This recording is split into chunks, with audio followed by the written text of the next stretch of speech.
Hello everyone, welcome to the Hampton Law Firm.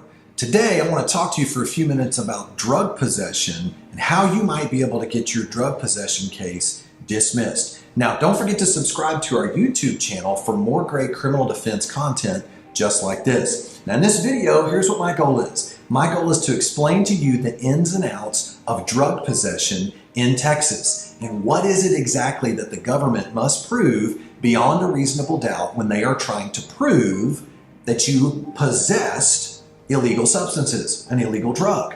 So when you understand the specifics of possession as defined under the code, when you understand the specifics of possession, you can now start planning a winning defense strategy to be able to hopefully get your case dismissed. Now, if you wait around to the very end of this video, I'm going to also give you a free resource, what to do if you have been charged with a drug crime in Texas. All right, let's jump into this. Now, if you're charged with a drug case in Texas, it's important to understand your options to get your case dismissed and off your record. Now, the first place to start with that is, what does it mean to possess drugs? What does the term possession actually mean? Now, under Texas law, the state of Texas must prove beyond a reasonable doubt that you exercised care, custody, or control over the drugs. Now, more specifically, the government must prove that you intentionally or knowingly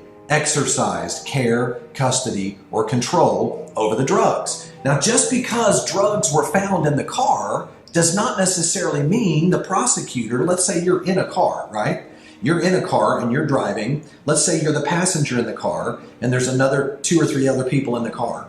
Just because you're in the car and drugs are found in that car does not mean that the state of Texas will be able to prove beyond a reasonable doubt that you knew anything about those drugs at all, right?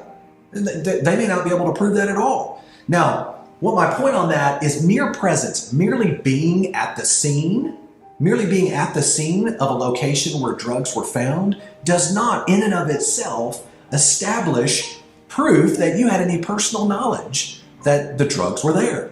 And what I mean by that is merely being present doesn't prove intent, okay? They have to prove you intentionally or knowingly did so. You had to have knowledge of it.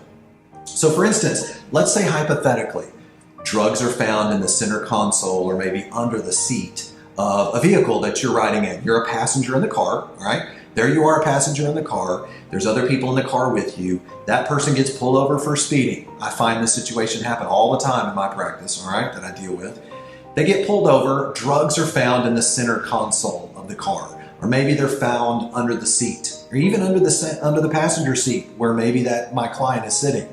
Now the question becomes this: if that's where it's at, because there are multiple people in the car, the question is, isn't it just as likely that the other people in the car would have had knowledge, intent to possess, exercise care, custody, or control over those drugs just as much as you, right? My point is, just being there doesn't prove anything. So be aware, that's why the police like to try to separate everybody in the car and ask them questions. It does you no good to try to speak to the police in that situation. Everything you say can and will be used against you.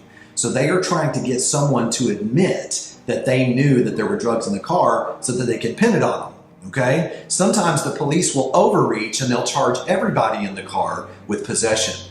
That doesn't usually work very well because the state of Texas must prove beyond a reasonable doubt that you had knowledge of it. You had to have had intent. So the term is, here's the term, the government must affirmatively link, that's the term, affirmatively link you to the drugs in the car. Now, where were the drugs found? That's where you get into a very fact-specific inquiry. Where were the drugs found in the car? Were they in someone's pocket? That's a little different.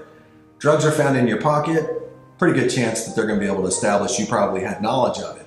If not, how close were the drugs actually found to you? Did they fingerprint the baggie or the container that held the drugs? Was it found in a door pocket of the actual car? Was it in the back seat? Was it underneath the seat? Was it in the center console of the vehicle?